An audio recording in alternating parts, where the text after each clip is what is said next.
Hello guys, I am again here with a new heading elimination. मैं आपको elimination reaction के ऊपर बात कराने जा रहा हूं। और एलिमिनेशन रिएक्शन तो कई तरह की हैं। E1 पढ़ाऊंगा, E2 पढ़ाऊंगा और एक है E1CB कॉन्जुगेट बेस रिएक्शन। लेकिन इन सबके डिस्कशन से पहले आज के लेक्चर में मैं E1 को एम्फेसाइज करूंगा। तो पहले हम बात कर लें कि sir what is the meaning of elimination. बहुत मोटा मोटा आपको मतलब मालूम होगा। एलिमिनेशन का मतलब होता है जब कोई single bond molecule double bond में कन्वर्ट हो जाए और double bond molecule triple bond में कन्वर्ट हो तो आप कहते हैं सर ये घटना एलिमिनेशन की है। एकदम से। फॉर एग्जाम्पल आप कह रहे हैं कि सर इसका मतलब है जो CH3 है सिंगल बॉन्ड के साथ उसको आप CH2 डबल बॉन्ड CH2 में ले जाना चाहते हैं इन द एलिमिनेशन रिएक्शन, और वो at last CH triple bond CH में जाएगा। एकदम सही। बात ये उठती है कि क्यों जाएगा। वजह तो वजह दुनिया में हर काम एक ही वजह से होता है, टू मेंटेन द स्टेबिलिटी। तो आप देखिए शायद ये कंपाउंड स्टेबिलिटी की तरफ भाग रहा है।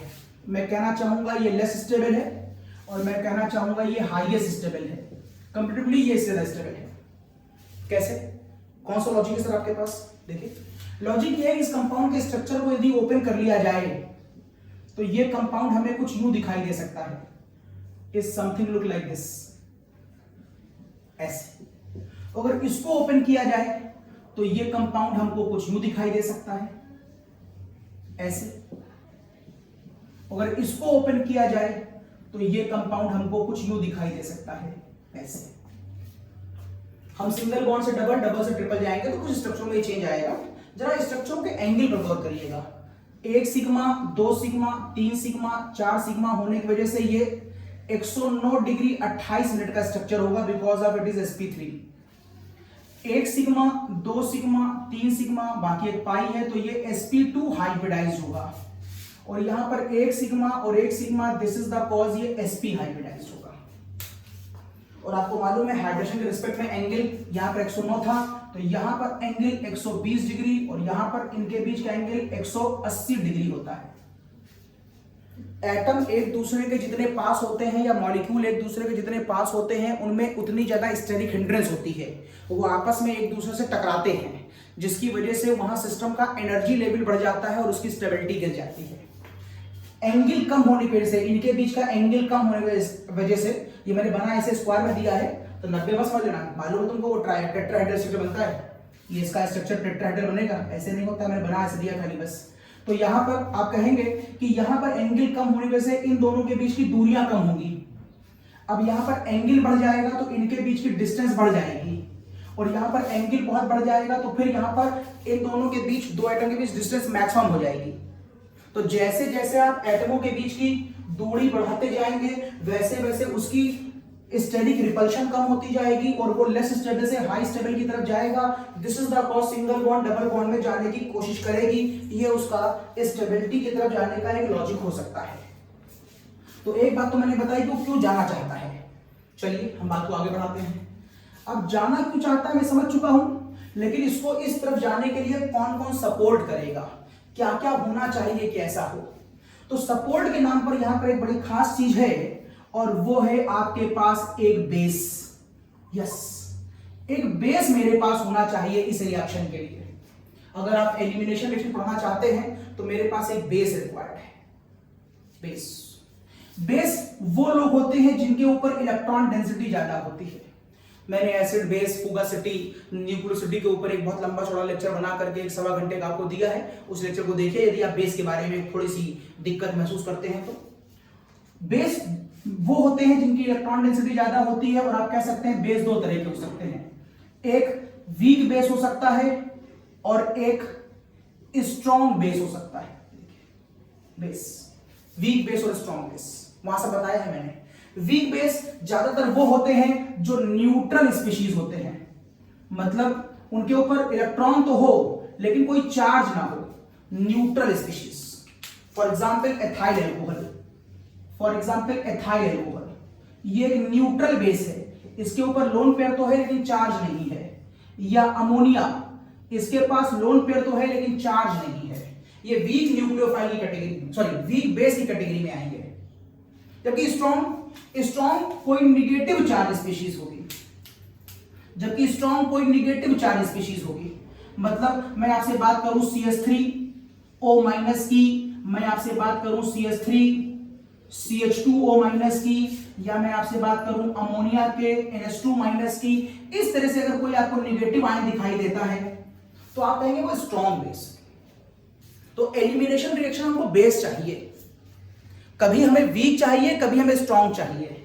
इस वीक और स्ट्रॉन्ग के बिहाफ पे ही हम आपको E1 और E2 पढ़ाएंगे। फिलहाल आज हम E1 पढ़ा रहे हैं, और E1 में हमको केवल वीक बेस चाहिए होता है। आज मेरी डिमांड वीक बेस की है।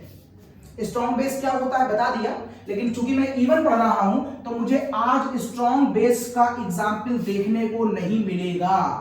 आज स्ट्रॉन्ग बेस का एग्जाम्पल नहीं आएगा, आज सारी बातें हम वीक बेस से करेंगे। ओके, वैसे दोनों के बीच वर्किंग का भी एक डिफरेंस होता है। बेस के बाद यहां पर एक बहुत इंपॉर्टेंट चीज आपको एलिमिनेशन के लिए चाहिए, और वो चाहिए आपको बीटा एच। अगर आप एलिमिनेशन रिएक्शन करना चाहते हैं तो बीटा एच तो आपके पास होना ही चाहिए। क्या होता है बीटा एच? किसी फंक्शनल ग्रुप के बगल में लगे हुए कार्बन को आप बीटा कार्बन कहते हैं।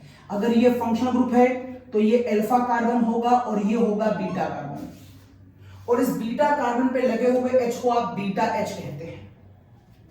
It is beta H। इस बीटा H की हमको रिक्वायरमेंट है। अगर बीटा H होगा तो एलिमिनेशन होगा, और बीटा H नहीं होगा तो एलिमिनेशन नहीं होगा। कैसे बीटा H वर्क करता है एलिमिनेशन रिएक्शन के लिए बताऊंगा मैं आपको। बीटा H का होना कंपलसरी है, बीटा H नहीं तो एलिमिनेशन नहीं।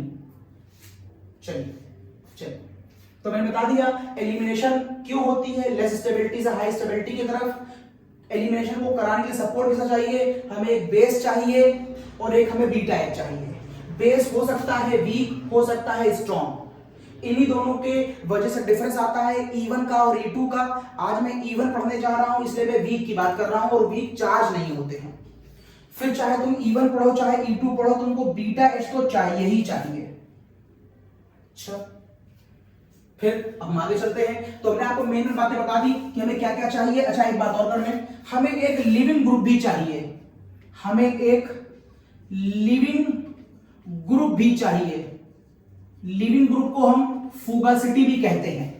इसका डिस्कशन भी मैंने आपको उस लेक्चर में दिया है। अच्छा लिविंग ग्रुप मतलब अच्छा फुगासिटी।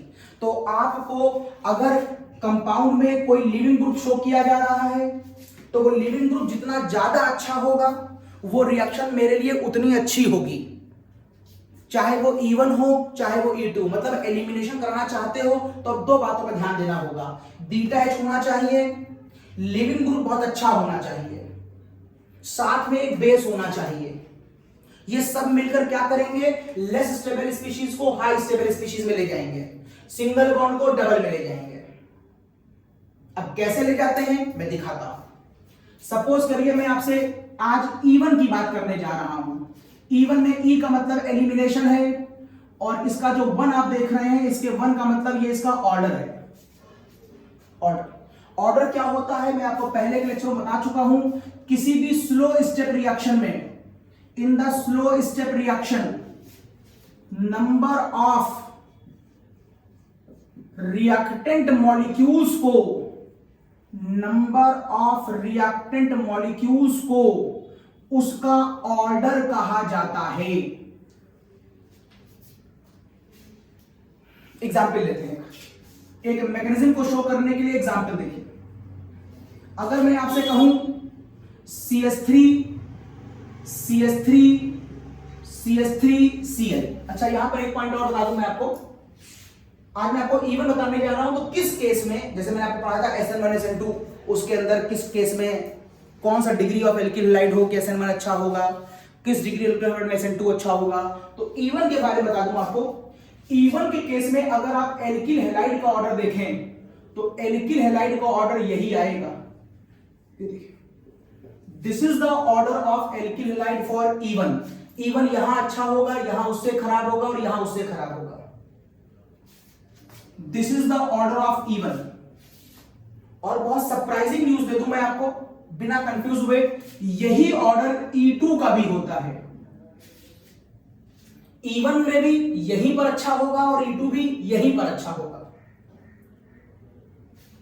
लिविंग ग्रुप के टर्म में अगर आप बात करेंगे तो जितना अच्छा लिविंग ग्रुप आपके पास होगा वो रिएक्शन उतनी अच्छी होगी। आयोडीन, ब्रोमीन, क्लोरीन, फ्लोरीन, ये लिविंग ग्रुप का ऑर्डर आ गया।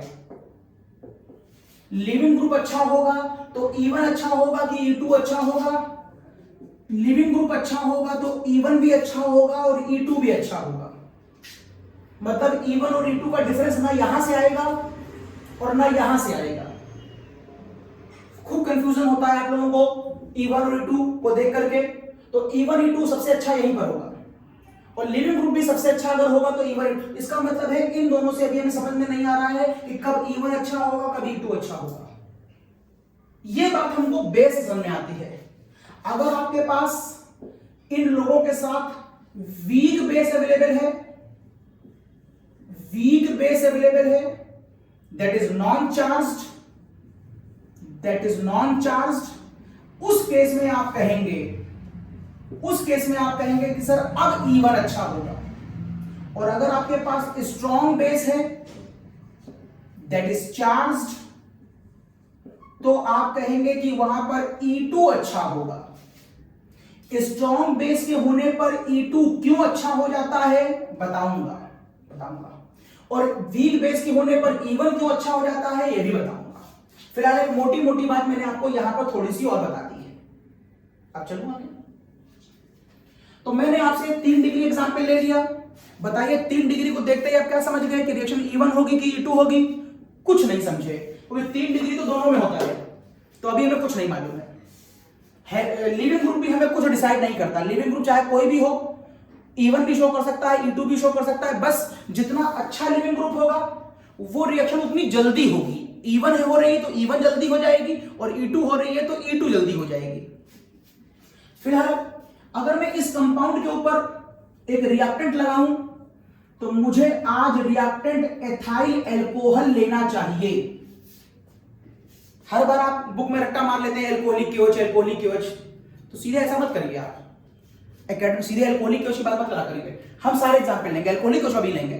फिलहाल मैंने अल्कोहल एग्जाम्पल लिया है और मैंने बताया था आपको अल्कोहल में क्या पाया जाता है, लोन पेयर। और अगर अल्कोहल में लोन पेयर पाया जाएगा तो अल्कोहल में क्या ज्यादा है, इलेक्ट्रॉन डेंसिटी।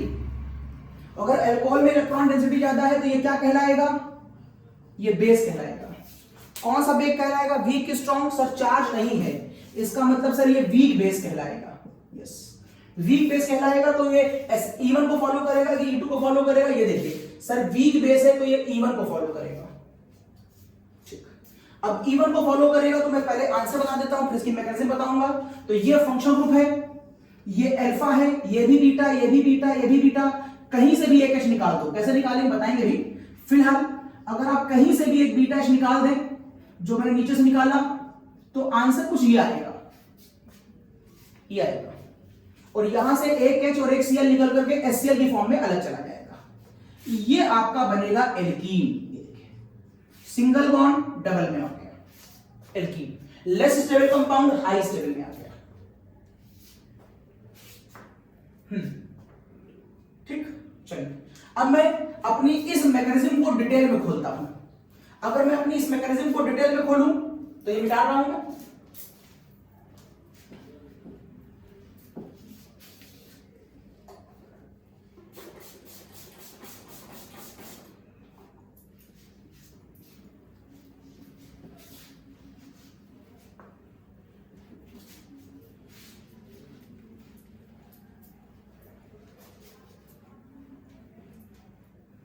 देखिए इसकी ड्रिल मैकेनिज्म काफी कुछ SN1 से मिलती जुलती मिलेगी आपको। स्टेप नंबर 1, ये मेरे पास एक कंपाउंड, ये मेरे पास एक कंपाउंड, और ये कंपाउंड आयोनाइज होना चाहेगा। इसका यहां पर होगा आयोनाइजेशन। पहले स्टेप में यहां से Cl बाहर निकलेगा। आप कह सकते हैं कि 3 डिग्री कार्बोनियम आयन बनाएगा, एक हाईली स्टेबल कार्बोनियम बनाएगा। This is the cause. यहां पर अब आपको यह आंसर कुछ यूं दिखाई देगा, this is your 3 degree carbonium ion, is something like this. बिल्कुल आपके मन में आ गया होगा कि सर आयोनाइजेशन कैसे हुआ होगा। ऑब्वियस आप समझ रहे होंगे, आयोनाइजेशन के लिए हमें कोई सपोर्टिंग स्पीशीज देनी पड़ेगी जो इसको आयोनाइज कर पाए। इसका मतलब मुझे यहां पर कुछ ऐसे कैटालिस्ट चाहिए होंगे जो इसके इस आयोनाइजेशन की घटना को सपोर्ट करें। तो आप लेने को यहां पर सिल्वर नाम का कोई एलिमेंट ले सकते हैं। मैंने बताया आपको पहले लेक्चरों में भी, जो यहां के इलेक्ट्रॉनों को अपनी तरफ इंटरैक्ट करेगा, जिससे यहां पर बॉन्ड टूट जाएगी। आप केवल सिल्वर नहीं, सिल्वर जैसा कोई दूसरा कंपाउंड लाइक AlCl3 इलेक्ट्रोफाइल ले सकते हैं। आप Pb+2 ले सकते हैं। ये इस Cl को आयोनाइज करने में हेल्प करेगा। या आप कोई पोलर प्रोटिक सॉल्वेंट ले सकते हैं, या आप यहां पर कोई पोलर प्रोटिक सॉल्वेंट ले सकते हैं, क्योंकि पोलर स्पीशीज क्या करती है, पोलर स्पीशीज इसको आयोनाइज करने के लिए फैसिलिटेट करेगी। तो इस पहले स्टेप को कराने के लिए आपको कुछ कैटालिस्ट की आवश्यकताएं पड़ सकती हैं, जो एज पर कंडीशन आपको क्वेश्चन में दी गई होती है। पहला स्टेप हो गया आयोनाइजेशन, किसने करा, इन लोगों ने करा। ठीक, बन गया कार्बोनियम आयन। अगले स्टेप पे आते हैं। जब ये कार्बोनियम आयन बन गया तो मेरा स्टेप नंबर 2, मेरा स्टेप नंबर 2 ये है, it is something like this. ये फंक्शनल ग्रुप था, ये अल्फा था, ये बीटा था। तो मेरे पास बीटा कार्बन ये भी है, बीटा कार्बन ये भी है, और बीटा कार्बन ये भी है। ये सारे H बीटा H हैं, कुल मिलाकर 9 बीटा H हैं। अब इसके ऊपर अटैक करने कौन आ रहा है, अब इसके ऊपर अटैक करने एथाइल अल्कोहल आ रहा है। एथाइल अल्कोहल का साइज थोड़ा सा बड़ा है, कंप्लीटली साइज बड़ा है। मैंने न्यूक्लियोफिलिसिटी और बेसिसिटी के लेक्चर में डिटेल बताया है, उस लेक्चर को देखिए जरूर। जब तक आप वो लेक्चर देखेंगे नहीं, तब तक आपको न्यूक्लियोफाइल और बेस कब कौन अच्छा होता है समझ में नहीं आएगा, तो आपका कॉन्सेप्ट क्लियर नहीं होगा। तो वो 1 घंटे 1.25 घंटे का लेक्चर है, उसको देखिए। और वहां पर आखिरी में मैंने 50-60 क्वेश्चन भी दिए हुए हैं, उन सारे क्वेश्चनों के वहां पर आंसर भी दिए हैं। रेड पेन से मैंने डॉट लगा करके आंसर शो करे हैं। उन सारे क्वेश्चनों को आंसर आप मिलाइए, मैच करिए, और अगर कोई क्वेश्चन ना आए, आपको अजीब लगे, तो मेरे चैट बॉक्स में डालिएगा, हम उसका आंसर आपको दोबारा दीजिएंगे। तो आप देखिए, ये वाला मॉलिक्यूल थोड़ा सा साइज में बड़ा होता है, तो ये इस वाले कार्बोनियम तक पहुंच नहीं पाता। ये इसकी अपनी स्टेरिक हिंड्रेंस है, जिसकी वजह से इस वाले मॉलिक्यूल को यहां तक पहुंचने में दिक्कत होती है। और अगर ये वाला मॉलिक्यूल यहां तक नहीं पहुंचेगा तो इसके पास एक ऑप्शन और है, ये कहां चला जाए, ये बीटा H के पास चला जाए। अगर कोई स्पीशीज, यहां लिख दे रहा हूं, अगर कोई निगेटिव चार्ज स्पीशीज कार्बोनियम पे अटैक करती है, तो आप उसे न्यूक्लियोफाइल कहा करते थे, नॉट निगेटिव चार्ज स्पीशीज, कोई भी हाई इलेक्ट्रॉन डेंसिटी स्पीशीज। और अगर कोई भी high electron density species beta H पे अटैक करा करती थी, तो आप उसे बेस कहा करते थे। ये बात ध्यान रखिएगा, क्योंकि इस वाले क्वेश्चन में ये अल्कोहल अंदर नहीं, बीटा H पे अटैक करेगा। तो बीटा H पे अटैक करने के लिए क्या होगा, ये वाली हाई इलेक्ट्रॉन डेंसिटीज पे अटैक करेगी। जब ये हाई इलेक्ट्रॉन डेंसिटीज पे अटैक करेगी, तो ये हाई इलेक्ट्रॉन डेंसिटी स्पीशीज इस वाले H को अपनी तरफ इंटरैक्ट करेगी। ये ऑक्सीजन अपने आप को इंटरैक्ट करेगा। इन दोनों के बीच में बॉन्ड बनने की संभावना बढ़ेगी। अगर इसके बीच बॉन्ड बनने की संभावना बढ़ेगी, तो H अपनी इस बॉन्ड को तोड़ देगा। अब इस बॉन्ड को, C और H के बीच की बॉन्ड थोड़ी बहुत स्ट्रॉन्ग बॉन्ड होती है, थोड़ी बहुत नहीं, अच्छी खासी स्ट्रॉन्ग बॉन्ड होती है, जिसको समान स्थितियों में तोड़ा नहीं जा सकता। तो इस बॉन्ड को तोड़ने के लिए एनर्जी कहां से आ रही है, तो आपको एलिमिनेशन रिएक्शनों पर हमेशा एक साइन जरूर दिखाई देगा, हीट का। अगर आप हीट का साइन नहीं रखेंगे, तो फिर तो ये सब्स्टिट्यूशन रिएक्शन भी हो सकती है। तो जैसे जैसे आप हीट का साइन बढ़ाते जाएंगे, वैसे वैसे एलिमिनेशन के होने की संभावनाएं बढ़ती जाएंगी, क्योंकि CH की बॉन्ड को तोड़ने के लिए आपको एनर्जी चाहिए। अब ये वाली बॉन्ड टूटेगी, क्योंकि H इससे इंटरैक्ट करेगा, और ये जो ब्लू वाली बॉन्ड देख रहे हैं, वो यहां से इस तरफ की ओर मुड़ जाएगी, क्योंकि मुझे इस कार्बन की वैलेंसी भी पूरी करनी है। वैलेंसी जहां 3 है, वहां 4 होने वाली है। तो बोलो अगला स्टेप, ये हो गया CH3, इधर हो गया CH3, ये वाले दोनों, ये सिंगल वाली बॉन्ड डबल हो गई और यहां पर क्या बचा, खाली CH2, और ये वाला H इसके पास चला जाएगा। अगर ये वाला H इसके पास चला भी गया होगा तो कुछ पल के लिए ये फिगर आपको कैसे दिखाई देगी, कुछ पल के लिए फिगर, ये दोनों इलेक्ट्रॉन इससे बॉन्ड बना लेंगे, जिससे ऑक्सीजन पर इलेक्ट्रॉनों की संख्या नॉर्मल वैल्यू से कम हो जाएगी, मतलब वो ऊपर क्या आ जाएगा, पॉजिटिव। फिर यहां पर ऊपर मैक्सिमम स्टेबिलिटी का वायलेशन होगा, और मैक्सिमम स्टेबिलिटी का वायलेशन करने के लिए कुछ देर के बाद ये बॉन्ड वापस H कैटायन फ्री फॉर्म में बाहर निकल जाएगा, जो Cl से मिलकर क्या बना लेगा, HCl बना लेगा। तो इस पूरी मैकेनिज्म में आपने क्या सीखा, पहला आपने सीखा कि Cl का आयोनाइजेशन होता है, और उस आयोनाइजेशन को करने के लिए मुझे कुछ कैटालिस्ट चाहिए या फिर मुझे पोलर प्रोटिक सॉल्वेंट चाहिए, जो इसको आयोनाइज करने के लिए फैसिलिटेट करेंगे। अगर आपने ये नहीं दिया है तो इसको तोड़ने में दिक्कत होगी, तो फिर रिएक्शन E1 के थ्रू मुश्किल से होगी। दूसरा आपने ये कहा कि ये वाला कंपाउंड यहां अटैक नहीं, यहां अटैक करेगा, अगर ये वाला कंपाउंड यहां अटैक करेगा तो ये तभी संभव है जब मुझे CH की बॉन्ड तोड़नी हो, और CH की बॉन्ड को तोड़ने के लिए मुझे एनर्जी चाहिए। तो देखिए मैंने एनर्जी दे रखी है, अगर आप ये एनर्जी नहीं देंगे तो क्या होगा, तो ये वाला मॉलिक्यूल अंदर अटैक कर सकता है, क्योंकि तब आप इस बॉन्ड को तोड़ नहीं पाएंगे बिना एनर्जी के। तो ये कहेगा मैं आया हूं तो कहीं ना कहीं तो अटैक करूंगा, तो फिर अंदर अटैक कर देगा। और जब कोई न्यूक्लियोफाइल कार्बोनियम पे अटैक करे, जब कोई स्पीशीज कार्बोनियम पे अटैक करेगी तो वो क्या कहलाएगी, तो वो न्यूक्लियोफाइल कहलाएगी।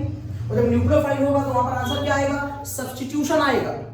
मींस यहां पर हीट का भी लंबा चौड़ा खेल है, किसी भी रिएक्शन में सब्स्टिट्यूशन और एलिमिनेशन साथ चलता है, कम से कम E1 के साथ एक साथ में रिएक्शन कंपटीशन में और चल रही होती है, और वो होती है SN1। किसी भी रिएक्शन में SN1 ज्यादा होगा कि E1 ज्यादा होगा, ये केवल एक आदमी डिसाइड करेगा, और वो है ये हीट का अमाउंट, क्योंकि हीट का अमाउंट बढ़ने पर ही ये बॉन्ड टूटेगी, और अगर ये बॉन्ड टूटेगी तो यहां पर डबल बॉन्ड आएगी। अगर तुमने हीट नहीं दिया तो फिर ये बॉन्ड नहीं टूटेगी, ये नहीं टूटेगी तो फिर ये इस पर अटैक नहीं कर पाएगा, इसे खींच नहीं पाएगा, उस वजह से फिर इसको मजबूरी में यहां अटैक करना पड़ेगा, तो अभी सब्स्टिट्यूशन हो जाएगा। तो रिएक्शन E1 होगी कि E2 होगी, कंफ्यूज ना करिएगा, E1 होगी कि E2 होगी, ये डिसाइड कौन करेगा, वीक बेस और स्ट्रॉन्ग बेस। मैंने वीक बेस लिया था इसलिए मैं E1 में चला गया। अब जब E1 में गए तो E1 होगी कि SN1 होगी, अब ये बात डिसाइड करेगा ये हीट का साइन, हीट का साइन होगा तो SN1 होगी, सॉरी हीट का साइन होगा तो E1 ज्यादा होगी, हीट का साइन परसेंटेज कम होती जाएगी, हीट का अमाउंट कम करते जाओगे तो वो SN1 में चली जाएगी, और नहीं तो दोनों एक साथ भी हो सकती हैं, कुछ अमाउंट वो कुछ अमाउंट ये। अब इसके बाद ये हटा रहा हूं मैं, ये हटा रहा हूं।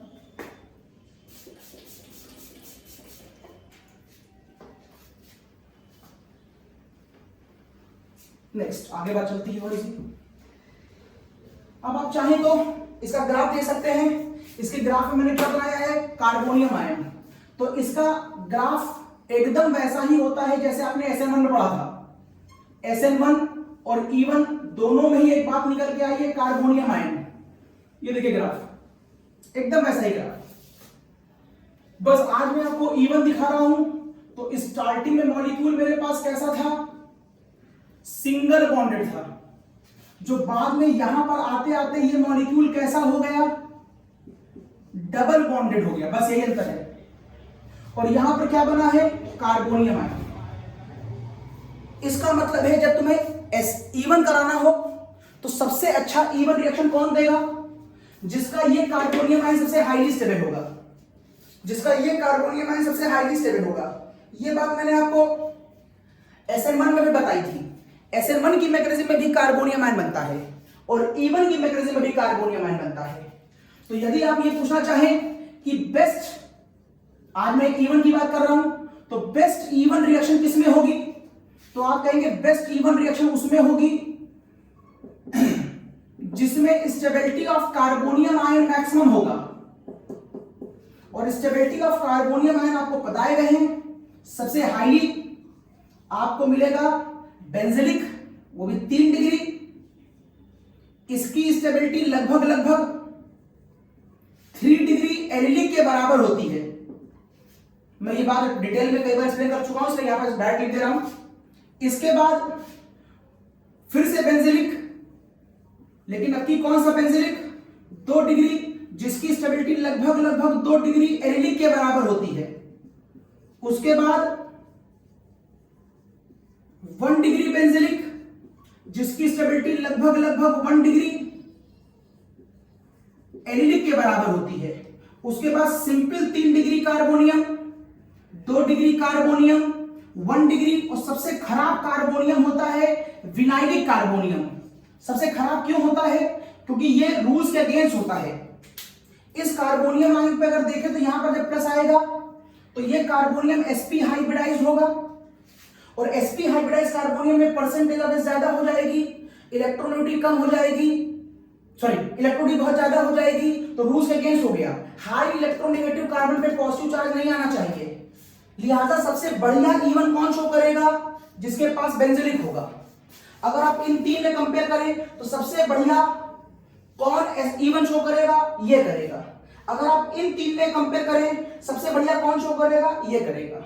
अगर आप 3 डिग्री और 2 डिग्री में कंपेयर करें बेंजिलिक में तो कौन शो करेगा? 3 करेगा। तो इस तरीके से अगर कंपैरेटिवली स्टडी आए तो कार्बोनियम आयन के बिहाफ पर इवन का आंसर दिया जाता है। SN1 का आंसर भी कार्बोनियम के बिहाफ पर और इवन का आंसर भी कार्बोनियम के बिहाफ पर। इवन फिर बता रहा हूं, इवन और E2 में कंफ्यूज अगर हो रहे हो तो आप ध्यान करिए, इवन तब अच्छा होगा जब वीक न्यूक्लियोफाइल होगा, दैट इज चार्जलेस, और E2 तब अच्छा होगा जब स्ट्रॉन्ग न्यूक्लियोफाइल होगा, दैट इज चार्ज। केवल यही है जो E1 E2 को डिफरेंशिएट करते हैं और कोई नहीं करता। जब E1 आपने पकड़ लिया है, आपने वीक लिया है, तो आपने कहा सर इसका मतलब आप E1 पढ़ाने जा रहे हैं। अब E1 का SN1 से भी हर समय कंपैरिजन चलता रहता है कि E1 होगी कि SN1 होगी। तो अगर तुम हीट दे दोगे तो ये वाली बॉन्ड टूट जाएगी, तो वो E1 की तरफ चली जाएगी, और हीट नहीं दोगे तो फिर ये बॉन्ड नहीं टूटेगी, तो फिर ये अंदर अटैक कर देगा, तो फिर वो न्यूक्लियोफिलिक रिएक्शन हो जाएगी। तो E1 और SN1 का भी कंपैरिजन मैंने बता दिया। चलिए, तो ये साथ में आपके बात आ गई। तो मेरा E1 का जो छोटा सा बेसिक कॉन्सेप्ट था वो मेरा पूरा हुआ। मैं बात को आगे बढ़ाता हूं, और बात आगे बढ़ती है कुछ एग्जाम्पलों के साथ। तो कुछ एग्जाम्पल देखिए मेरे।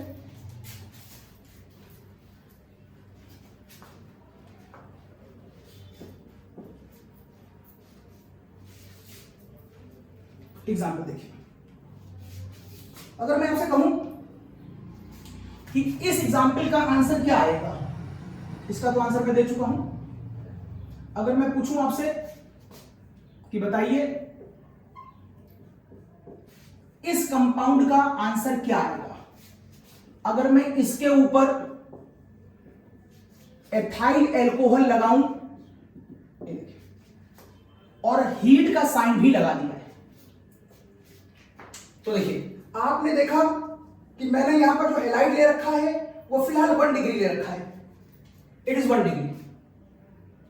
तो 1 डिग्री में तो बढ़िया एलिमिनेशन नहीं होता, तो क्या करेंगे, छोड़ो देखते हैं क्या करेंगे। ये देखो, ये क्या है, वीक न्यूक्लियोफाइल। सर आप रिएक्शन को E1 के थ्रू कराना चाहते हैं, क्योंकि यहां से ना हमें E1 दिखाई देगा ना E2 दिखाई देगा, यहां से E1 E2 केवल यहां दिखाई देता है। वीक लिया है आपने, वीक बेस लिया है, इसका मतलब आप E1 की तरफ जा रहे हैं। E1 के साथ SN1 को कंपेयर करने की सोच रहे हो तो सर हीट का साइन है, इसलिए E1 ज्यादा हो रहा होगा, SN1 की फिलहाल संभावनाएं बहुत कम होंगी।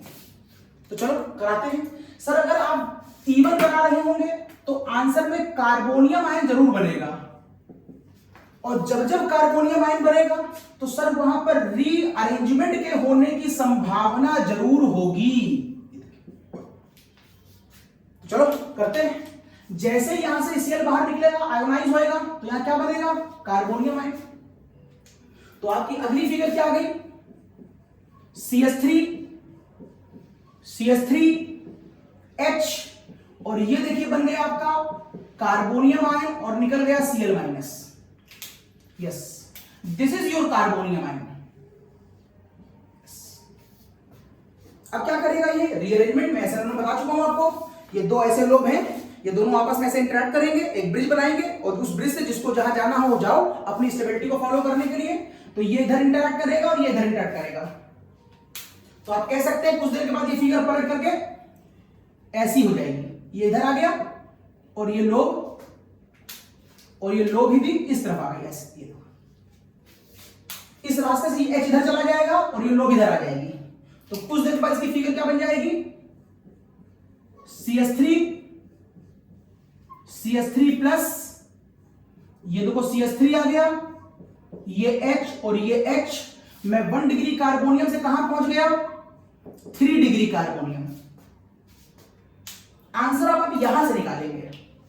जब यहां से आंसर निकालेंगे तो आप ये मानेंगे कि Cl यहां नहीं लगा था, अब चूंकि प्लस यहां पर आ गया है तो कुछ पल के लिए आप मान लीजिए कि Cl यहां लगा था, मान लो, क्योंकि आप रिलेट करके यहां पर ले आए। अगर आप ऐसा मानेंगे तो आपको समझना आसान हो जाएगा। ये फंक्शन ग्रुप हो गया, ये अल्फा हो गया, ये बीटा हो गया, ये बीटा हो गया, ये बीटा हो गया।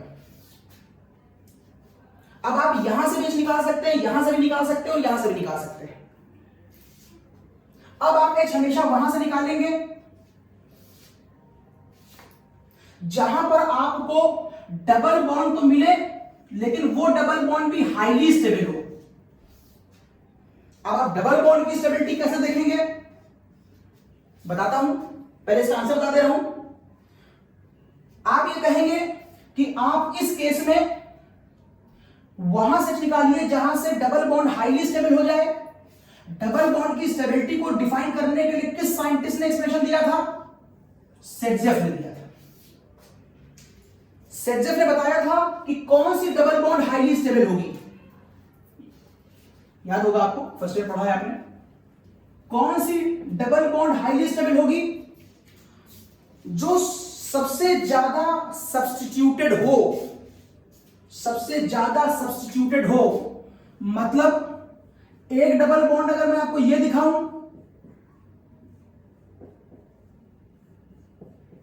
और एक डबल बॉन्ड मैं आपको यह दिखाऊं, बताओ out of these two which one stable, उसको समझ लो, इसका आंसर आ जाएगा। तो आप कहेंगे किसी भी कंपाउंड की स्टेबिलिटी को निकालने के लिए 4-5 रूल है, वही लगाने पड़ेंगे। पहला रूल चार्ज का, वो लगेगा नहीं, चार्ज है नहीं, मैक्सिमम स्टेबिलिटी लगेगा नहीं, रेजोनेंस की कंडीशन नहीं है। तो बचा क्या, हाइपर कॉन्जुगेशन। कब लगाते हो तुम हाइपर, हाइपर तब लगाते हो जब कंपाउंड कैसा हो, sp2, और आपको अच्छी तरह मालूम है डबल बॉन्ड क्या होता है, sp2, मतलब दोनों का आंसर हाइपर से आ सकता है। और hyper is directly proportional to number of alpha H। Check करो, चेक करो, यह फंक्शनल है, ये पूरा फंक्शनल है। इसके बगल में alpha carbon, alpha carbon, alpha carbon, alpha carbon, 4 alpha carbon है और सब पर पाए जाने वाले H अल्फा H हैं। इसके पास 12 अल्फा H हैं, इसलिए हाइपर कॉन्जुगेशन 12 बार करेगा। ये 12 बार अपना वर्क करेगा, बॉन्ड डिलोकलाइज करेगा, 12 बार वर्क करेगा तो एनर्जी का लॉस 12 टाइम करेगा। इसकी एनर्जी कम हो जाएगी, स्टेबिलिटी बढ़ जाएगी, इट इज हाईली स्टेबल। तो आप समरी समझ लीजिए, शॉर्ट में करेंगे हर बार आप, डबल बॉन्ड के साथ जितने ज्यादा ऐसे कार्बन लगे हों जिनके पास H है, उसकी स्टेबिलिटी हमेशा बहुत ज्यादा होगी। और यहां देखिए, यहां तो फंक्शन का अल्फा कार्बन ही नहीं है, तो इसकी स्टेबिलिटी तो बहुत कम होगी, इसकी स्टेबिलिटी तो बहुत कम होगी। तो खैर, अगर मैं सारी डबल बॉन्ड की स्टेबिलिटी ऑर्डर यही लिखी दूं, जो बताई थी आपको, तो सारे डबल बॉन्ड का स्टेबिलिटी ऑर्डर मैं यही लिख दे रहा हूं। देखिए, एक डबल बॉन्ड ये हाईली स्टेबल है, इससे कम एक CH3 कम कर दो खाली बस, तो इससे कम स्टेबल ये वाली डबल बॉन्ड होगी। ये देखिए, ये देखिए, इससे कम स्टेबल ये होगी, इससे कम स्टेबल एक CH3 और कम कर दो, ये देखिए, और कम कर दिया, ये और कम हो गई। ये देखिए, आप निकाल कर रहे हैं, डबल बॉन्ड की स्टेबिलिटी निकाल रहे हैं। नेक्स्ट, अब आप जो डबल बॉन्ड किनारे लगा रखी है उसकी भी 2 फिगरें हो सकती हैं। एक बार आप इन दोनों को ट्रांस में ले सकते हैं और एक बार आप इन दोनों को सिस में ले सकते हैं। ये देखिए, एक ये फिगर भी हो सकती है। और जहां पर आपने 2 CH3 ली थी, अब आप यहां पर केवल एक CH3 भी ले सकते हैं। ये देखिए, केवल एक CH3, और आप वो CH3 भी हटा सकते हैं। ये देखिए, ये डबल बॉन्ड का स्टेबिलिटी ऑर्डर हो गया। ये सबसे हाईली स्टेबल है, उससे कम स्टेबल है, उससे कम है, उससे उससे कम है, सबसे लेस स्टेबल ये है। तो जब भी आप आखिरी में कोई प्रोडक्ट बनाएं तो प्रोडक्ट का भी स्टेबिलिटी देख लीजिएगा, जो सबसे हाईली स्टेबल प्रोडक्ट होगा वही बनेगा। तो कार्बोनियम आयन भी देखना है हमको, और उसके बाद बनने वाला कंपाउंड भी देखना है कि उसमें कौन हाईली स्टेबल है। ये हटा रहा हूं। इतनी बात समझ लेने के बाद, हटा रहा हूं, इतनी बात समझ लेने के बाद अब आप इस कंपाउंड का आंसर समझ जाएंगे कि साहब इस कंपाउंड में आंसर क्या आएगा। अगर आप इधर से निकालते हैं तो देखिए आंसर क्या आएगा। इधर से निकालते हैं आप इस तरफ से, तो यहां पर हो जाएगी डबल बॉन्ड, ये CH3 एज इट इज रहेगा, यहां पर कोई छेड़छाड़ नहीं, यहां पर भी कोई छेड़छाड़ नहीं, ये H और ये CH3, एक फिगर तो ये आएगी। और यदि आप इस वाले से निकालते हैं तो फिर इधर छेड़छाड़ नहीं होगी, CH3 ये हो जाएगी डबल, ये H और ये आंसर आएगा। आपको बहुत स्पष्ट दिख रहा होगा ड्यू टू हाइपर कॉन्जुगेशन, आपको बहुत स्पष्ट दिख रहा होगा ड्यू टू हाइपर कॉन्जुगेशन। ये sp2 हाइब्रिडाइज्ड है, अल्फा कार्बन 3 अल्फा H9, ये sp2 हाइब्रिडाइज्ड है, अल्फा कार्बन 2 और अल्फा H3 और 2 5। This the cause it is more stable, और जो मोर स्टेबल होगा वो क्या होगा, वो मेजर प्रोडक्ट होगा और ये माइनर प्रोडक्ट होगा। एक टर्म होता है स्टीरियो सेलेक्टिव, एक टर्म होता है स्टीरियो सेलेक्टिव। कई बार एकेडमिक में कॉम्पिटिशन पूछा गया है कि बताओ इवन टाइप की रिएक्शन स्टीरियो सेलेक्टिव है कि नहीं है, बताइए। ये रिएक्शन इवन स्टीरियो सेलेक्टिव है कि नहीं है। तो आंसर देने से पहले आप पूछेंगे सर स्टीरियो सेलेक्टिव का मतलब तो बताइए। स्टीरियो सेलेक्टिव हर वो रिएक्शन होती है जिसमें प्रोडक्ट एक से ज्यादा बन रहा हो, और उस एक से ज्यादा प्रोडक्ट में आपको ये देखना हो कि कौन हाईली स्टेबल है, कौन लेस स्टेबल है। जो हाईली स्टेबल है वो मेजर है, जो लेस स्टेबल है वो माइनर है। ये बात आप जहां जहां करेंगे उस रिएक्शन का नाम स्टीरियो सेलेक्टिव रख देंगे। तो आप कहेंगे इवन एक स्टीरियो सेलेक्टिव रिएक्शन है क्योंकि इसमें एक ज्यादा स्टेबल है और एक लेस स्टेबल है। क्या SN1 आप पढ़ चुके हैं? हाँ। क्या SN1 में मैंने बताया था कि ये हाईली स्टेबल है, लेस स्टेबल है? प्रोडक्ट कार्बोनियम नहीं, प्रोडक्ट। क्या वहां पर मैंने बताया था कि वहां दो आंसर आएंगे, वहां तो मैं बोल रहा एक डेक्स्ट्रो बनेगा, ग्लीवो बनेगा। कितना बनेगा? 50-50 बनेगा। तो मैंने ये तो नहीं कहा था कि हाईली स्टेबल होगा और लेस स्टेबल होगा।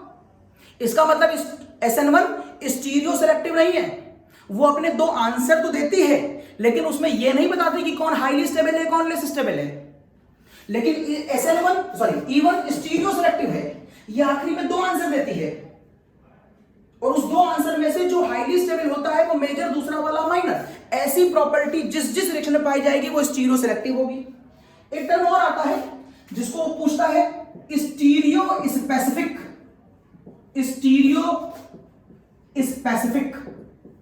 क्या E1 की रिएक्शन स्टीरियो स्पेसिफिक है? स्टीरियो सेलेक्टिव तो है नहीं साहब, स्टीरियो स्पेसिफिक नहीं है।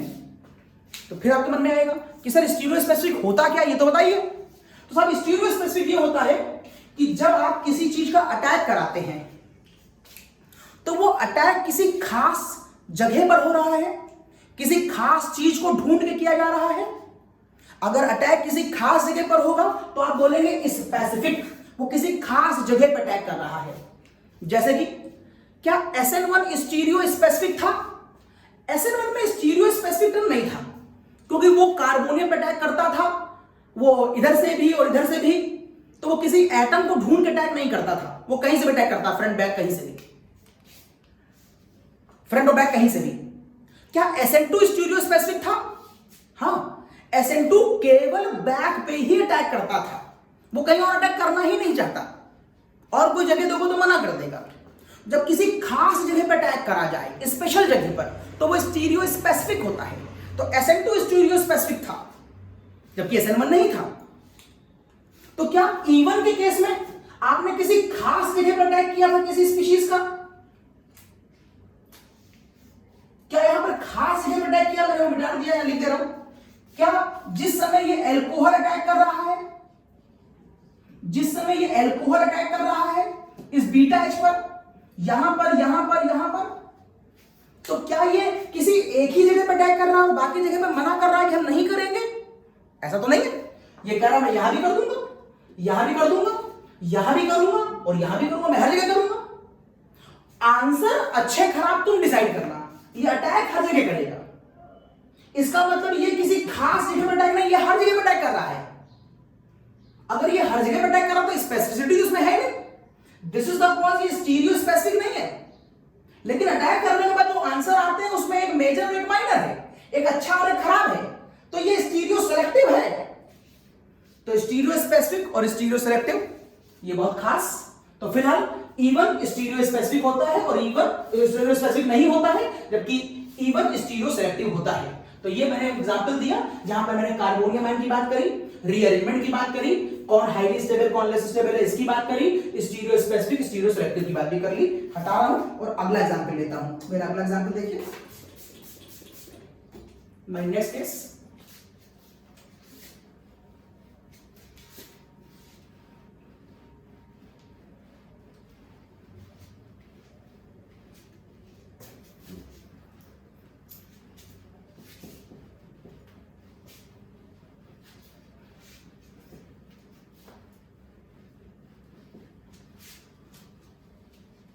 Yes,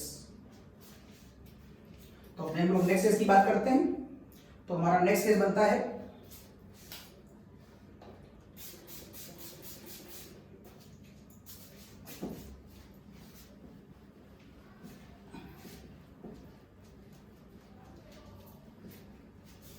okay.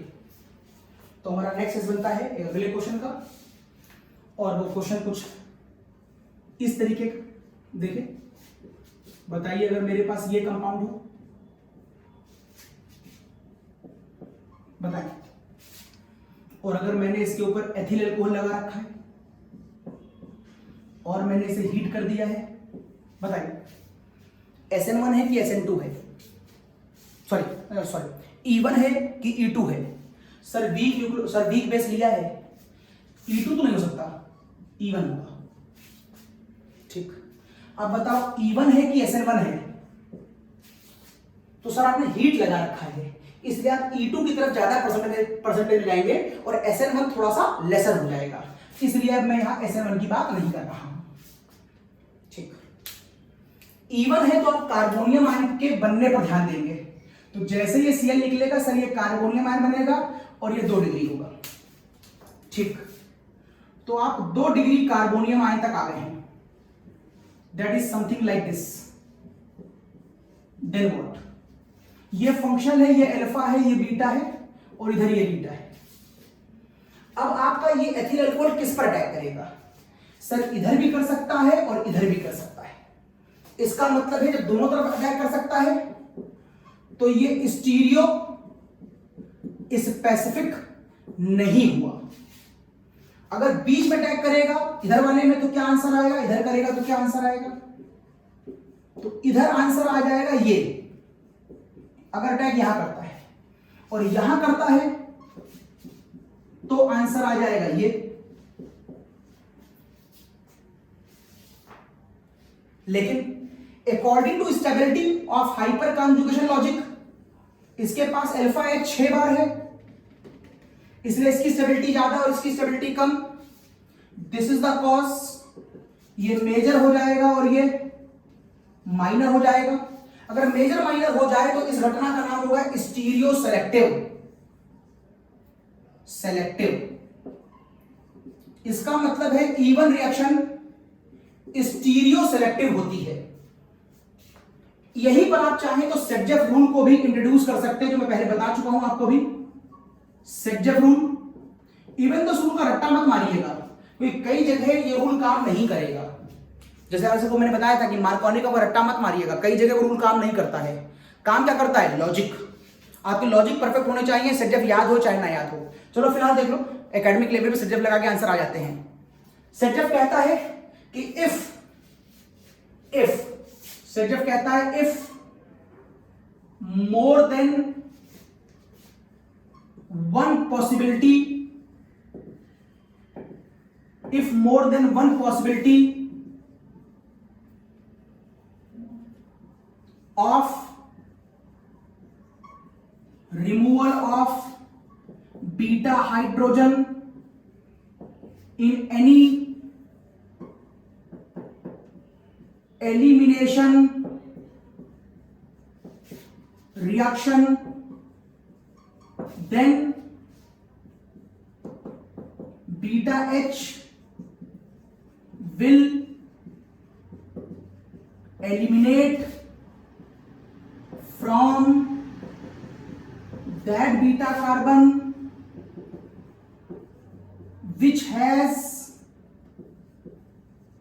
lesser number of beta H। एक रटी रटाई बात है, एकेडमिक लेवल पे अच्छी लगती है, आगे कोई फायदा नहीं है इसका। इस क्वेश्चन का आंसर यहां से आ जाता है बस, तो आपको अच्छा लगता है। यहां पर Cl था, यहां पर बीटा H 2 बार है, यहां पर बीटा H 3 बार है। रटे रटाई के अकॉर्डिंग से जब ने कह दिया कि बीटा H वहां से निकलेगा जहां पर H की संख्या पहले से कम होगी। If more than one possibility, more than one मतलब इधर से भी निकल सकता है, इधर से भी निकल सकता है। If more than one possibility of the removal of beta H, इधर से निकला, इधर से निकला, in the elimination reaction then beta H will eliminate from that beta carbon which has the lesser number of beta H। यहां पर 2 beta H है, यहां पर 3 बीटा H है, इसलिए यहां से निकलेगा। अब बात उठती सेजेफ ने ऐसा क्यों कहा? क्योंकि सेजेफ को ऐसा करने के बाद बनने वाले कंपाउंड के बारे में मालूम था। ऐसा करने के बाद ये कंपाउंड बनेगा और ये कंपाउंड बनेगा। अगर आप यहां से निकालते हैं सेजेफ को मानते हुए तो हाईली स्टेबल आंसर आएगा। अगर आप यहां से निकालते हैं सेजेफ को मानते हुए तो लेस स्टेबल आंसर आएगा। This is the cause. आपको सेजेफ की बात माननी चाहिए, ये सही आंसर है, ये गलत आंसर है और यहीं से H निकलना चाहिए। लेकिन आने वाले हर केस में इस रूल को लगाया जाए जरूरी नहीं है। आपका सिर्फ एक एम होना चाहिए, सेजेफ लगे चाहे ना लगे, मॉलिक्यूल आखिरी में स्टेबल होना चाहिए बस। तो ये मैंने एग्जाम्पल दे दिया। चलिए आगे बढ़ते हैं एक नए एग्जाम्पल की तरफ, उसकी बात करते हैं। तो चलिए अगला केस देखिए।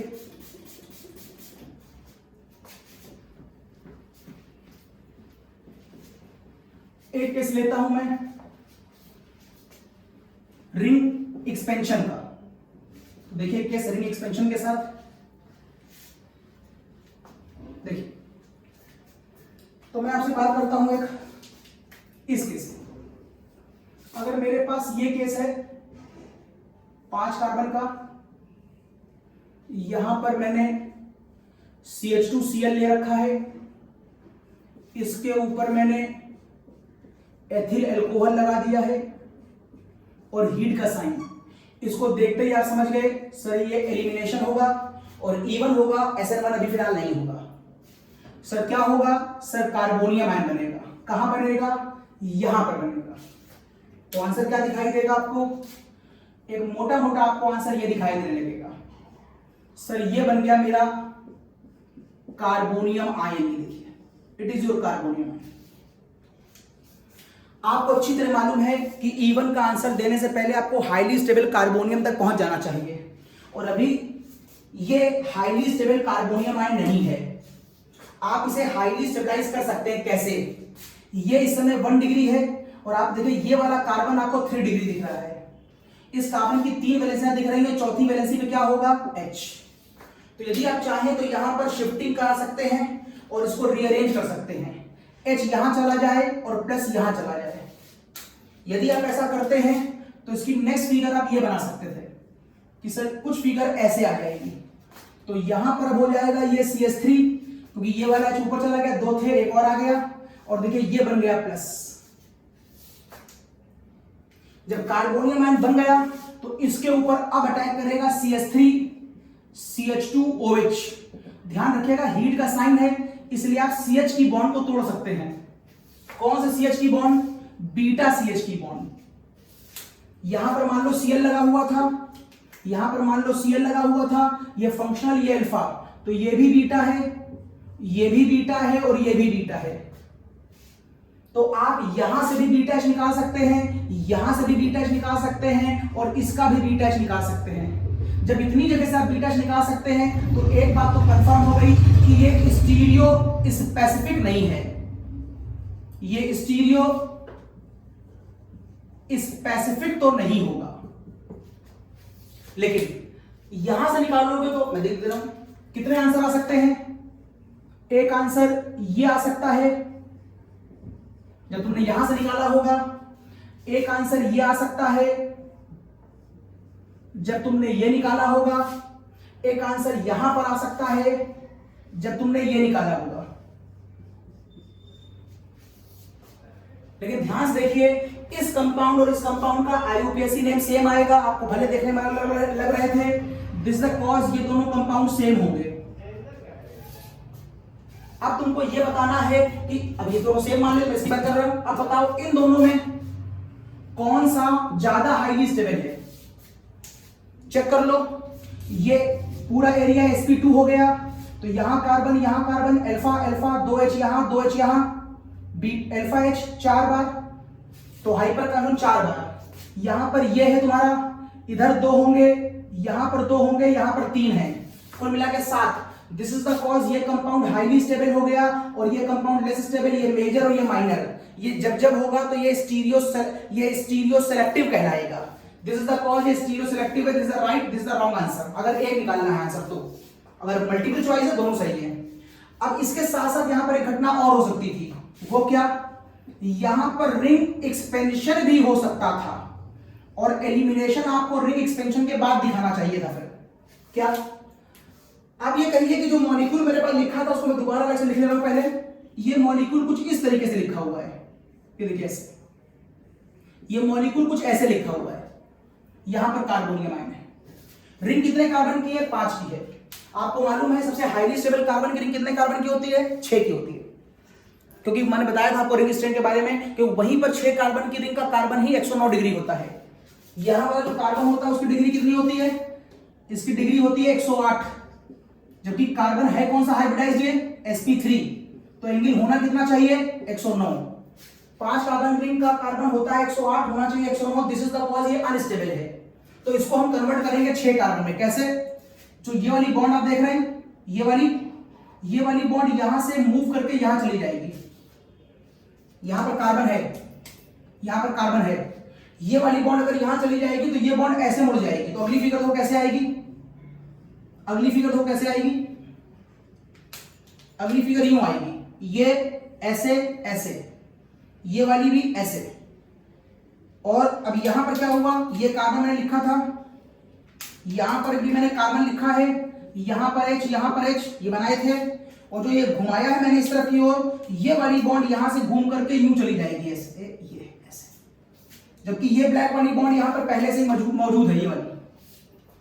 अगर ऐसा हुआ तो अगर ये वाली बॉन्ड का इलेक्ट्रॉन इधर चला गया तो यहां पर कार्बन की वैलेंसी पूरी हो गई, लेकिन कमी यहां पर हो गई, तो यहां का प्लस उठ करके यहां पर आ गया। अब आप इसे फाइनल डायग्राम में कन्वर्ट करें तो आपको दिखाई देगा ये फाइनल कंपाउंड कुछ यूं दिखाई देगा ऐसे, और प्लस आपने यूं दिखा दिया। जो 5 कार्बन की रिंग थी वो इस तरह से 6 कार्बन की रिंग में कन्वर्ट हो गई। और 6 कार्बन की रिंग क्या होती है, हाईली स्टेबल होती है, क्योंकि इसका हर कार्बन 109 डिग्री 28 मिनट होता है। मैंने बताया था आपसे कि 6 कार्बन की रिंग का डायग्राम ऐसा नहीं होता, मैं पहले बता चुका हूं आपको। 6 कार्बन की रिंग का डायग्राम ऐसा होता है, दैट इज बोर्ड फॉर्म। और यहां पर एक एक्सियल और एक इक्वेटोरियल होता है, और एक्सियल इक्वेटोरियल के अकॉर्डिंग अगर निकालेंगे तो इसका एंगल आपको 109 डिग्री दिखता है। This is the cause 6 carbon की रिंग हाईली स्टेबल है। यहां पर आने के बाद अब इसके ऊपर कौन अटैक करेगा, अब इसके ऊपर एथाइल अल्कोहल अटैक करेगा हीट के साथ। तो मान लो यहां पर पहले क्या लगा था, Cl, तो ये हो गया फंक्शनल, ये अल्फा, इधर बीटा, इधर बीटा, इधर से निकालो चाहे इधर से निकालो, आंसर सेम आएगा। तो इस तरीके से ये भी एक अच्छा क्वेश्चन बन सकता है एलिमिनेशन रिएक्शन के लिए। तो आप क्वेश्चन फटाफट कॉपी करते रहें, मैं आपको और अच्छे क्वेश्चन देता हूं। ये हटा रहा हूं मैं, ये हटा रहा हूं।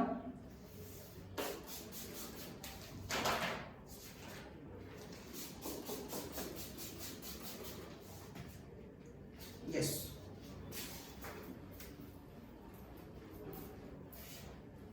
ये बात बता दी मैंने आपको, रिंग एक्सपेंशन की हो गई, रीअरेंजमेंट की हो गई। एक केस और देखिए, अगर मैं आपसे पूछूं कि बताइए इस केस में अच्छा आंसर क्या आएगा, CH3 CH, यहां पर लगा हुआ है Br, यहां पर है CH, यहां पर है CH2। अगर मैं इस कंपाउंड के ऊपर एलिमिनेशन कराऊं इवन वाला, मतलब कुछ ऐसी कंडीशनें डेवलप कर दूं कि वो इवन करने के लिए मजबूर हो जाए, तो बताओ आंसर कहां से आएगा। देखो मैंने कहा था हर जगह सेट जब सही नहीं होता है, रट्टा मारोगे तो बहुत से क्वेश्चन गलत हो जाएंगे। देखो ये है फंक्शनल, ये है अल्फा, इधर ये है बीटा और इधर ये है बीटा। अगर आप रटे रटाए रूल को फॉलो करेंगे तो आपने इससे सज्जब ने कहा था कि h वहां से निकालना जहां पर h की संख्या पहले से कम हो। तो यहां पर h एक बार है और यहां पर h 3 बार है, तो तुम यहां से निकाल दोगे। चलो मैं दोनों दिखाता हूं। तुम क्या करोगे, अगर तुमने यहां से निकाला अकॉर्डिंग टू सज्जब तो आंसर आएगा CH3 CH, इधर हो जाएगी डबल बॉन्ड C, ये आंसर आएगा। और अगर तुमने सज्जब की बात नहीं मानी और यहां से निकाला तो अब आंसर क्या आएगा, CH2 CH, single bond CH, double bond CH2। ये सज्जब के अकॉर्डिंग आ रहा है, इट इज सज्जब और इट इज अगेंस्ट सज्जब एंड इट इज अगेंस्ट सज्जब, ये सज्जब के अकॉर्डिंग नहीं है। तो अगर आप एकेडमिक लेवल पे ही बात को केवल पढ़ेंगे बुक से तो आपको लगेगा कि ये वाला कंपाउंड सज्जब को फॉलो करता है, यही आंसर होना चाहिए। गलत है ये। मैंने कहा था सज्जब मेरा आखिरी एम नहीं है, मेरा आखिरी एम है स्टेबिलिटी। अब बताओ ये हाईली स्टेबल है कि ये हाईली स्टेबल है। अल्टरनेटिव डबल बॉन्ड है, कोई रेजोनेंस तो होगा नहीं, सॉरी अगल बगल है, कोई रेजोनेंस तो होगा नहीं। डबल सिंगल डबल देखो रेजोनेंस आ रहा है। अगर कंपाउंड में रेजोनेंस आ रहा है तो रेजोनेंस की वजह से ये कंपाउंड हाईली स्टेबल होगा। इसमें रेजोनेंस नहीं है, ये लेस स्टेबल होगा, दिस इज द कॉज, ये मेजर होगा और ये माइनर होगा। इसका मतलब है सज्जब के अगेंस्ट जाकर के भी आप कुछ क्वेश्चनों का आंसर निकाल सकते हैं। Yes yes. My last question, बताइए इस क्वेश्चन का आंसर क्या आएगा, बताइए इस क्वेश्चन का आंसर क्या आएगा। यहां पर CH3 और यहां पर Br, अगर मैं इसके ऊपर लगा दूं एथिल अल्कोहल, अगर मैं इसके ऊपर लगा दूं एथिल अल्कोहल और हीट का साइन 3 डिग्री है, यस, वीक बेस है, यस, हीट का साइन है, यस, क्या होगा, इवन होगा। अब इवन होगा तो क्या होगा, पहले Br निकलेगा और क्या बनेगा सर, पहले Br निकलकर ये अपना कार्बोनियम बनाएगा। ये कार्बोनियम पहले से ही बहुत हाईली स्टेबल है, इसलिए रीअरेंज करने की आवश्यकता नहीं है इसको। दिस द कॉज, ये आंसर क्या दे देगा, ये आंसर डबल बॉन्ड देगा। अब इसमें डबल बॉन्ड बाहर भी आ सकती है और एक कंपाउंड डबल बॉन्ड का अंदर भी आ सकता है। तो इसमें एलिमिनेशन के 2 आंसर बनेंगे, फिर एक इसमें मेजर होगा और एक इसमें माइनर होगा, वो आप देख लीजिएगा, ठीक। लेकिन अगर मैं आपसे कहूं कि कंपटीशन के अकॉर्डिंग बताइए, कंपटीशन का मतलब not that competition between the SN1 और E1, अगर मैं कहूं कि मान लीजिए यहां पर थोड़ा बहुत SN1 भी हो रहा है, क्योंकि हीट का साइन रखा तो है लेकिन बहुत तो नहीं रखा है, मतलब हल्का सा कम करके उसे डोमिनेट नहीं होने दिया है। तो बताइए SN1 के अकॉर्डिंग भी क्या आंसर आ सकते हैं, SN1 के अकॉर्डिंग क्या आंसर आ सकते हैं, तो कुछ नहीं, ये अब बिहेव करेगा न्यूक्लियोफाइल जो कार्बोनियम पे अटैक कर देगा। तो अगर आप SN1 का कोड देखना चाहेंगे तो ये CH3 एज इट इज रहेगा, ये O इस पर अटैक करेगा और आपको ये फिगर देखने को मिलेगी। ये दोनों आंसर E1 के अकॉर्डिंग आएंगे जिसमें ये मेजर होगा और ये वाला आंसर SN1 के अकॉर्डिंग आएगा। SN1 और E1 का कंपटीशन चलता है, तो अगर मल्टीपल चॉइस आए कि वहां क्या क्या बनेगा तो आप ये सारे आंसर लिखेंगे। टेंपरेचर ज्यादा हो, अगर वो पूछे एलिमिनेशन का मेजर बताओ तो आप ये बताएंगे, अगर वो पूछे सब्स्टिट्यूशन का मेजर बताओ तो आप ये बताएंगे।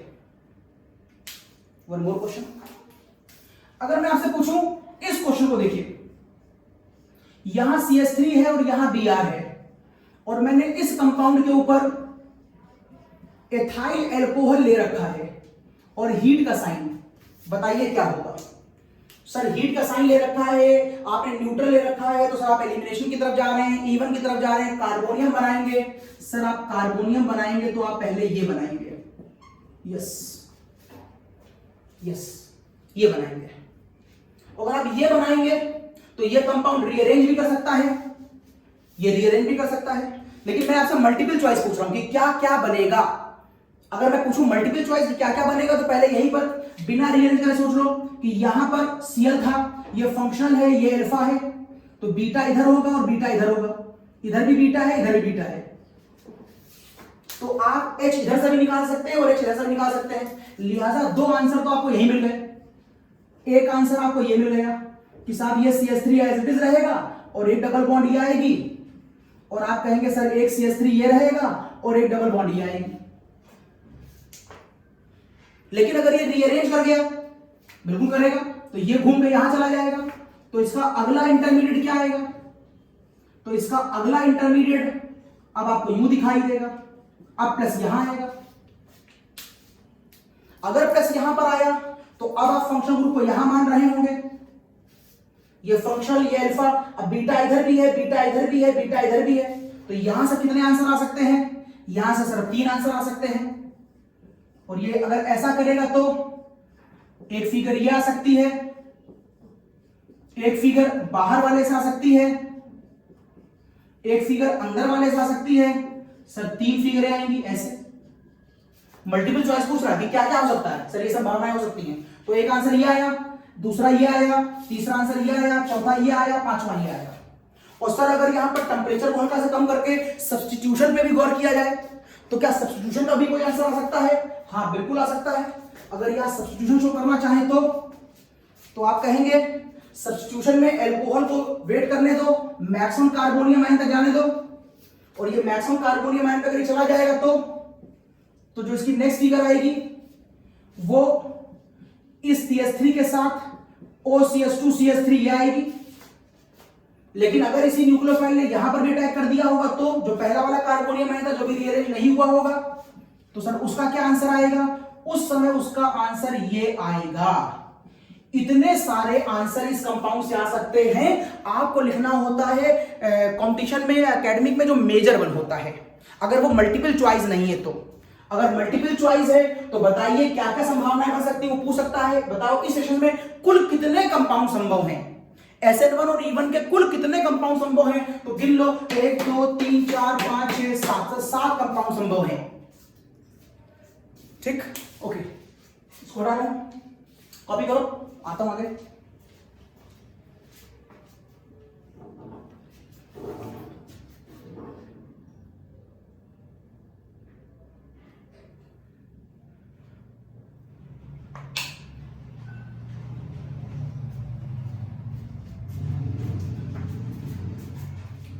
यस, आगे चल रहा हूं। क्वेश्चन अच्छे लग रहे होंगे, क्वेश्चन मजेदार हैं, मस्त हैं, तो आगे देखिए। कुछ प्रॉपर्टीज ऑफ, अब E1 की बात कर लें, जो हमने सीखा है उसको जरा एक लाइन में लिख लें ताकि हमको याद रहे कि E1 में क्या क्या किया जाता है।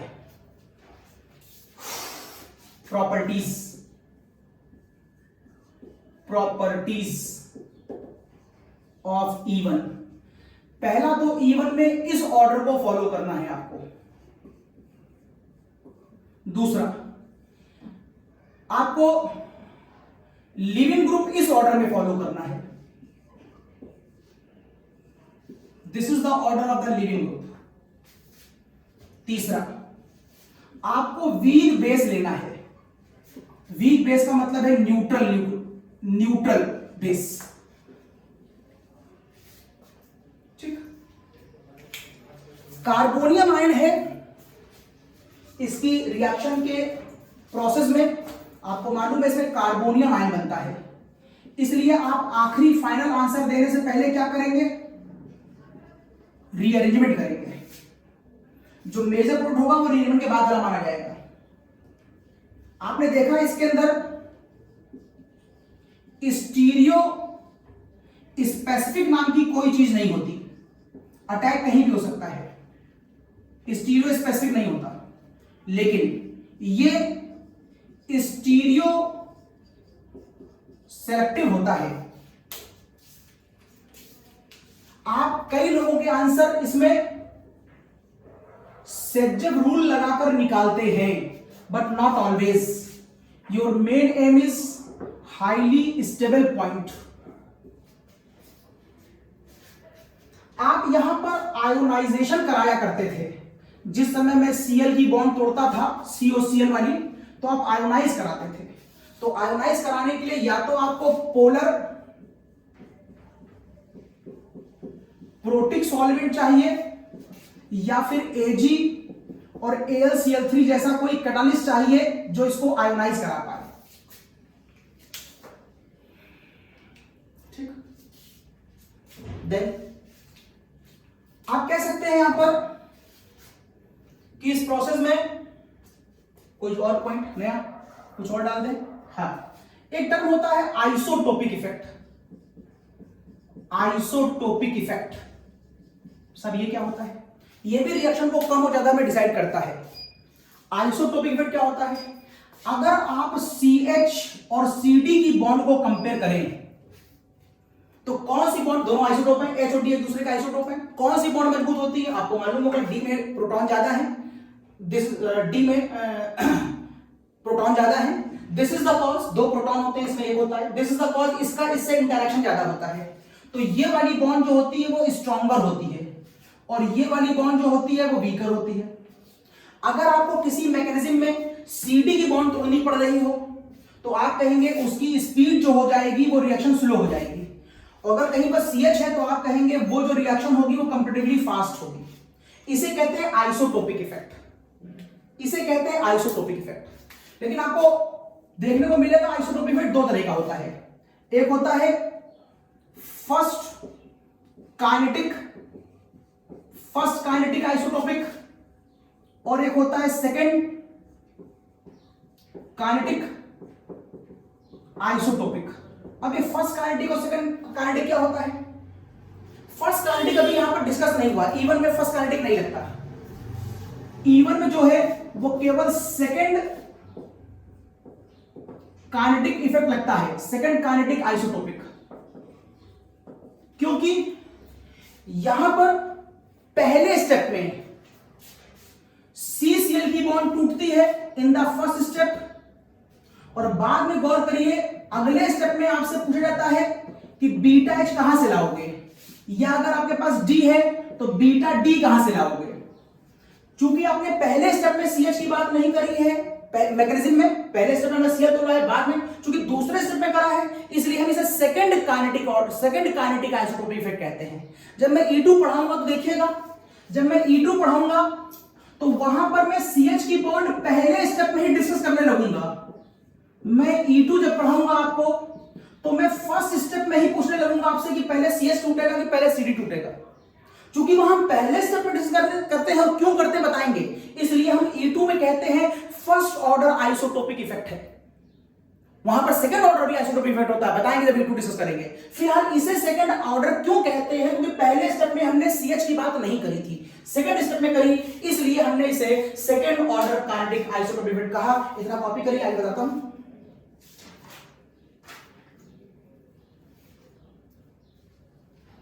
एंड द लास्ट, एकदम लास्ट, इस रिएक्शन के रेट का फॉर्मूला क्या बन जाएगा? के एल्किल हैलाइड, मैं आपको बता चुका हूं SN1 और SN2 के अंदर जो स्लो स्टेप होता है उसके अकॉर्डिंग बात करते हैं। और आपको मैंने थोड़ी देर पहले ग्राफ बताया था, यहां फिर से बना दे रहा हूं। अगर आप इस ग्राफ को देखें तो यहां पर कुछ इस तरह का ग्राफ बनता है। यहां तक कौन आता है? कार्बोनियम। ये कौन सा स्टेप होता है? स्लो। ये कौन सा स्टेप होता है? फास्ट। तो यहां से यहां तक बेस अटैक नहीं करता है, तभी कार्बोनियम है। बेस इस फास्ट स्टेप पे अटैक करता होगा तभी यहां पर आते आते बॉन्ड डबल होती है। तो स्लो स्टेप में केवल एक ही रिएक्टेंट का मॉलिक्यूल है, इसलिए इसका ऑर्डर 1 था। मींस इस रिएक्शन में अगर पूछा जाए एल्किल हैलाइड का अमाउंट बढ़ाने पर क्या होगा, आप कहेंगे सर रेट बढ़ जाएगा। लेकिन अगर मैं पूछूं कि बताओ बेस का अमाउंट बढ़ाने पर क्या होगा, आप कहोगे सर कोई फर्क नहीं पड़ता, क्योंकि बेस स्लो स्टेप में है ही नहीं, जो स्लो स्टेप में होगा उसी से आंसर आएगा। यस, नाउ वन एक और याद आ रही, वो भी कर लें। एक क्वेश्चन कर लें, arrange the following on the basis of elimination reaction.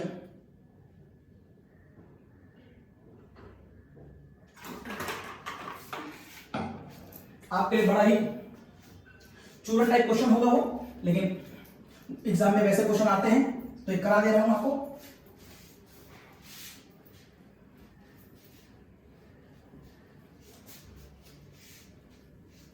देखिए question, arrange the following on the basis of E1, arrange the following on the basis of E1। और क्वेश्चन एग्जांपल दिए हुए हैं CH3 CH2 Cl, CH3 CH2 CH2 4 है Cl। The next question is CH3 का whole thrice, कुछ ऐसे लिखा हुआ है CH3 का whole thrice CH CH2 Cl। Next लिखा है CH3 CH3H, CH3 CH3 CH CH2Br, कुछ ऐसे लिखा है।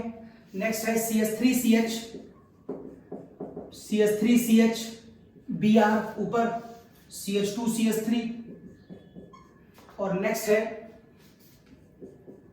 CH3 CH Br CH double, और नेक्स्ट है CH3 CH3 Br। इन पांचों में किसमें इवन अच्छा होगा? झट से आंसर आ जाएगा, आपको कुछ नहीं सोचना है, कोई फालतू बात नहीं सोचनी है, सिर्फ इतना, इवन का आंसर केवल कार्बोनियम आयन की स्टेबिलिटी से निकालते हैं बस। इवन का आंसर डबल बॉन्ड की स्टेबिलिटी से नहीं निकालते हैं, कंफ्यूज ना करिए अपने आप को। इवन की वही रिएक्शन सबसे पहले होगी जिसका कार्बोनियम आयन सबसे अच्छा होगा। हमें डबल बॉन्ड की स्टेबिलिटी इवन में नहीं सोचनी है, बिल्कुल कंफ्यूज मत करिए अपने आप को। तो बताइए इनमें सबसे अच्छा कार्बोनियम आयन कहां बन रहा है? ये देखिए 3 डिग्री कार्बोनियम आयन, ये देखिए 2 डिग्री कार्बोनियम आयन, ये देखिए 1 डिग्री कार्बोनियम आयन, ये देखिए 1 डिग्री कार्बोनियम आयन, और ये देखिए 1 डिग्री कार्बोनियम आयन। अब आंसर देने से पहले रीअरेंजमेंट के बारे में सोच लीजिए। अगर रीअरेंजमेंट हो सकता है तो आपको आखिरी आंसर रीअरेंजमेंट के बाद देना होता है।